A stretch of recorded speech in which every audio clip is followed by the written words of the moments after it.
បាទជំរាបសួរម៉ែបងប្អូនអរគ្នាបាទថ្ងៃនេះគឺខ្ញុំមានរឿងមួយទៀតគឺរឿងនេះទៅថ្មីដែរទេរឿងនេះគឺខ្ញុំបានពីប្អូនស្រីម្នាក់ដែលគាត់ធ្វើការនៅក្នុងរោងចក្រដោយគាត់បានរៀបរាប់ថាគាត់ត្រូវបានវិញ្ញាណអាក្រក់នៅក្នុងរោងចក្រហ្នឹងគឺសន្ធិដ្ឋធ្វើឲ្យគាត់លែងដឹងខ្លួនបាទហើយតាមដែលអ្នកធ្វើការមុនក៏គេបានប្រាប់ដែរថារោងចក្រហ្នឹងគឺមានអ្នកចូលហួសហេតុដោយសារអីដោយសារវិញ្ញាណអាក្រក់គឺវានៅនឹងដោយសាររោរឿងម្ចាស់រោងចក្រមិនបានមករោរឿងកម្មករអញ្ចឹងទៅហើយកម្មករមួយចំនួនក៏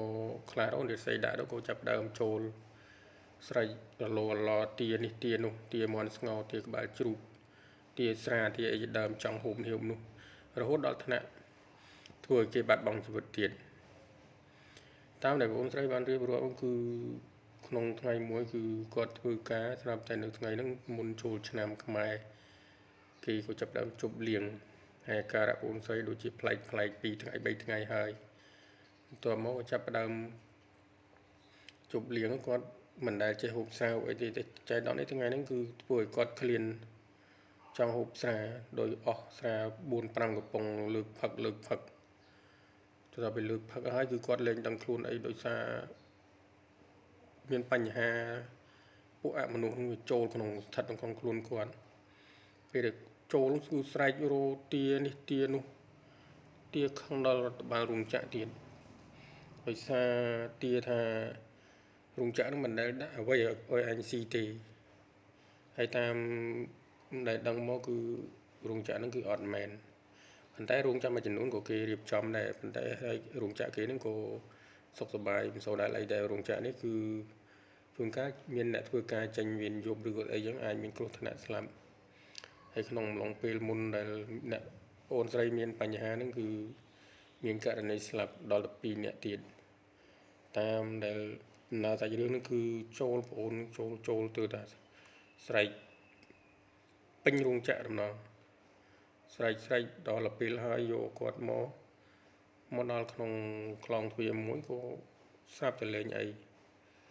ដូចថាខ្លងទ្វារហ្នឹងប្រហែលជាគេបញ្ចុះអឋានជាអីចឹងណាលេងអីដល់ពេលគេចូលយកកម្មករហើយជិះរឡានហ្នឹងក៏មិនដល់ចេញមកវិញមកចាប់ដើមមានបញ្ហាទៀតបញ្ហាផ្សារទៀតស្រែកដល់ហើយក៏អ្នកជិះឡានហ្នឹងក៏ថាអត់ទេនាំគ្នាចូលក្នុងវត្តឲ្យលោកឲ្យស្រោចទឹកក៏បានចូលទៅចេះចៃដន្យបានជួបលោកក៏បានបាច់ទឹកបាច់អីថាសួររោឈ្មោះអ្នកនេះហ្នឹងគឺមានអារៈនៅចិត្តរោងចក្រនឹងចូលដល់ពេលហើយលោកបាច់ទឹកឲ្យតម្រុំទៅព្រមគឺនោះមិនងាយចោះអាចារ្យគ្នាត្រូវដោយសារមនុស្សក៏ស្វឹងខ្មោចនឹងក៏ស្វឹងបាត់ហើយតម្រុំទៅត្រូវយូរដែរហើយបន្ទាប់ពីលោកបាច់ទឹកអីហើយបានមួយរយៈធំបានដឹងខ្លួនក៏លេងអីធម្មតាមកដល់ផ្ទះអីចឹងទៅគាត់សម្រាប់អីទៅប៉ុន្តែគាត់អាការៈគាត់គឺគេទៀមទាសែនឲ្យចឹងគឺយើងមិនទាន់បានសែននិយាយគេអត់ព្រម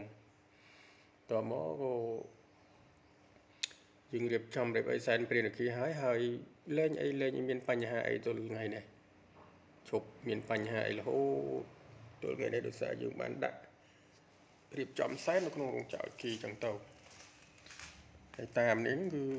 រដ្ឋបាលរោងចក្រមិនចង់ឲ្យសែនទេប៉ុន្តែដោយសារចៃដន្យនេះថ្ងៃហ្នឹងគាត់ឃើញរឿងស្ដែងចឹងទៅគាត់ឲ្យរៀបចំដាក់នេះដាក់នោះសែនផ្ដាច់គេទៅហើយតាមសែនហ្នឹងហើយមកក៏លែងមានបញ្ហាអីរហូតរោងចក្រហ្នឹងវាសុខសប្បាយរហូតដែរពុំសូវមានអ្នកណាកើតជាបញ្ហាអីទេចាំបានថាតកែចិនមួយចំនួនក៏គាត់កន្លែងខ្លះគាត់រៀបចំកន្លែងខ្លះគាត់មិនរៀបចំអញ្ចឹងឲ្យធ្វើឲ្យវិញ្ញាណអាក្រក់មួយចំនួនហ្នឹងក៏គេឃ្លាន